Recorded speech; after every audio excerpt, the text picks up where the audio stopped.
Hello and welcome everyone. Today's video quickly is going to cover the recent dev blog about all the changes coming to both submarines, anti-submarine warfare, the exterior system update, airship escort returning, and more little goodies coming in 13.1. So while 13.0 is going live, let's look ahead to 13.1. Now, what they've announced is there are a number of changes regarding submarines and anti-submarine warfare. And what they are aiming to do is to try and create more consistent interactions between submarines and surface ships while trying to maintain the current level of combat effectiveness of submarines. This is the stated goal. But in any case, on a more positive note, there are some really nice changes proposed in this 13.1 update, which I do expect them to be quite well received by the player base in general. Both the Venezia and Hindenburg lines, as well as the Prince Eugen and Admiral Schröder, will all receive depth charge airstrikes instead of the current ship-based depth charges that have to be dropped simply alongside the ship. Now, this is a great change. Now, Tier 5 to Tier 8 battleships will receive an increase in the depth charge airstrike range. Both Tier 5 to Tier 8 battleships and cruisers will have their depth charge airstrike cooldown reduced, and to balance this, the bomb damage will be slightly reduced for these ships. And what this basically means is that you'll be able to use the depth charge airstrike way more often, but it will have a slightly lower damage output per use. Ships that currently have special anti-submarine warfare settings will not be receiving any changes unless specifically noted. Now, here are the depth charge airstrike parameters for all the tiers. You can just simply pause the video and check out the table here on screen. Now, there is some additional information regarding the Commonwealth cruisers, again from the Tier 5 right up to the Tier 10. Again, you can just pause the video for a moment and check the table at your leisure. Regarding some ships with special anti-submarine warfare parameters like Canarias, Siegfried, Aegir, etc., again, you can see what they are proposing to do with the table. And again, just pause the video should you want to go through it at your leisure. Now, again, on a really positive note, depth charge airstrike range will be increased for Ohio, Thunderer, and both the Jean Bart and the Jean Bart B, the black version or variant. Now, they'll become similar to the ranges of other battleships at their tiers. And the words, "thank goodness," spring to mind. It's not before time that they've made these changes. So again, I think this will be very positively received. Let me know in the comments what you think of these changes. I think these are great. Again, moving to the Venezia, Zhao and Yodo lines, as well as the upcoming Commonwealth line, they are going to receive a submarine surveillance consumable in a separate slot, so you don't have to give up anything. This is an extra consumable that is going to be available on these three lines: Venezia, Zhao and Yodo. And again, here are the parameters from the Tier 6, Tier 5, Tier 6, right up to the Tier 9 and 10. In relation to the Commonwealth cruisers, Delhi, Hobart, Uganda, Auckland, Encounter and Cerberus, again, you can just quickly check the table here for the changes. Now, there's also some additional information about these changes to the hydrophone consumable available on submarines. This consumable will have the following characteristics. Now, they're stating the consumable will allow submarines to immediately spot ships in range, regardless of terrain, similar to how hydroacoustic search and radar, surveillance radar, work for surface ships. You can spot ships when the consumable is active on the opposite side of islands, even though you don't have line of sight. The consumable can be activated in any state, surface, periscope depth or operational depth, but will only detect ships at periscope depth or on the surface. So when submarines use hydrophone to detect ships above them and in their line of sight, static silhouettes of these ships will appear for a short period, roughly 6 seconds, and then disappear. And ships behind terrain will be displayed as a short flash without a silhouette. Again, furthermore, they're adding a collision warning message for submarines. Okay, for submarine players, this will be useful, I guess. And if there is another underwater submarine within 2 kilometers, you will get this collision warning. Now, this message will appear even if the enemy submarine isn't spotted and will disappear as soon as it leaves that exact 2-kilometer radius in any direction, including resurfacing. Now, it's important to note that if there happens to be several submarines in the vicinity, a very scary prospect indeed, the message won't be any different. So whether it's 1 submarine or 2, the message will be the same that you can see here on screen, this danger zone icon here.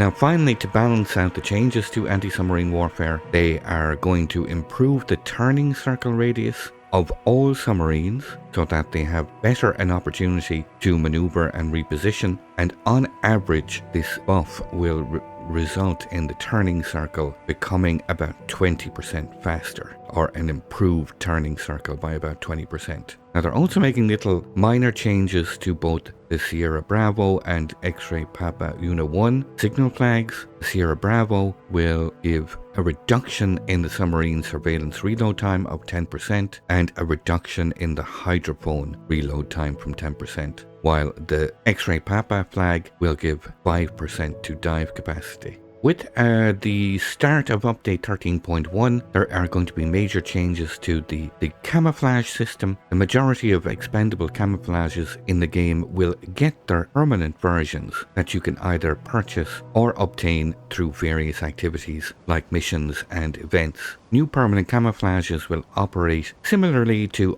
the already existing permanent camouflages like the New Year or Epoch or Steel camouflages. However, they won't be locked to a specific ship tier. You will be free to link permanent camouflages for free to ships as long as you have enough copies, and unlinked permanent camouflages will be stored in your inventory, and you can see the number of copies that you will have in the exterior tab. Now, once you link a permanent camouflage to a ship, it will remain linked to that ship and cannot be unlinked. It's also important to note that once you have this permanent camouflage linked, you will no longer be able to use the expendable version of the same camouflage on that ship. Another important thing is you can't sell these camouflages. Now again, for standard, single-colored, abstract and thematic camouflages, once you obtain an expendable or permanent camouflage of this type on your account, you can unlock the ability to purchase its permanent version on all of your ships. You can purchase permanent standard, single-colored, abstract and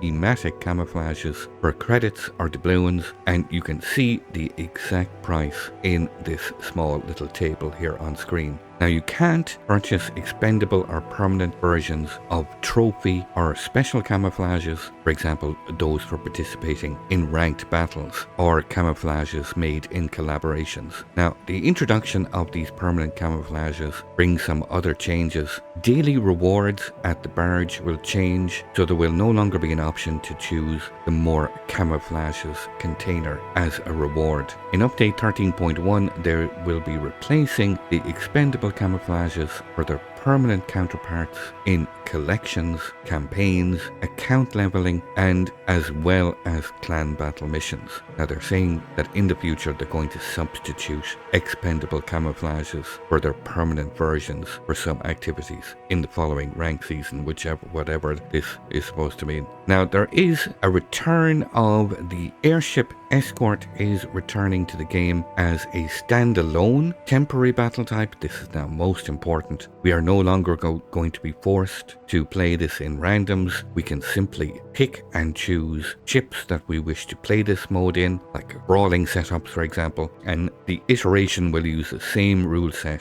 that was used before Airship Escort was added and then again removed from randoms. So this is good. Again, this will be positively received. Players were generally not happy being forced in with, say, your pick a kiting ship and you end up in Airship Escort. They were not pleased about this. So clan battles, again, we have a new season of clan battles, tier 10 ships and super ships in a 7v7 format. Submarines, carriers, not allowed. 1 battleship per team, and there are no restrictions on cruisers or destroyers at the moment, and no more than 1 Petropavlovsk per team. Now, the limited number of Napolis and Marseille, and one team may not have more than 2 of those ships in total. And again, like most clan battle seasons, additional restrictions will be announced or can be announced in a later dev blog. So as you can see here on screen, there is a new port, or the Dragon port is being updated with new visuals, and it must say it does look quite nice. There are some additional new voiceovers to Commander Nian with an individual voiceover, as well as new commanders Tikao Kurito and Carol Dorman. Again, there is some very, very nice looking camos coming. This one, there is one for the Lunar Beast, for the He's and Yang, but still in a work in progress and will be revealed later. But here on screen is a very nice looking camo for the Enterprise called the Pacific Ghost Permanent Camouflage. So again, there are some changes to the Battle of the Jabba Sea Container and the Battle of the Jabba Sea Container Premium variant. And again, you can see here on screen, looking at the screenshot, the actual drops from these containers. So that covers pretty comprehensively a look forward to 13.1, which will be dropping in the middle, roughly the middle of February. I hope you enjoyed the video. If you did, please hit that thumbs up and subscribe. It greatly helps the channel. If you'd like to go that extra mile and support the channel, you can subscribe and join the channel membership for as little as 99 cents. And we have a special bonus for those that are joining. You can get a super container mission from Wargaming every single month. So very nice little bonus indeed. If you'd like to see some more live gameplay, feel free to come over and visit me on Twitch. You can see the link here on screen. I look forward to seeing you all. We sank their battleship.